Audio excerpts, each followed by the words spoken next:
Let's code. So this is the main program, a simple login screen. So we have our username equals input.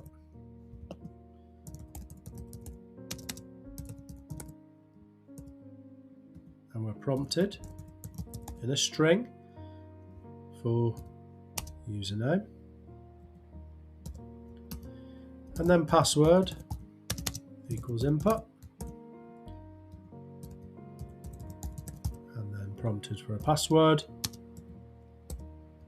And then I get a nice straightforward output. Welcome. Username. And bracket.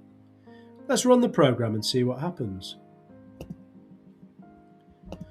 Let's enter my username. GCSE 1. My password. Computer science. It's not spelled correctly. And you see how it outputs the username as GCSE 1 and my password is stored in a variable. This is a very straightforward login system. I could add to this by using selection statements, and that will come later on when we create more complex programs.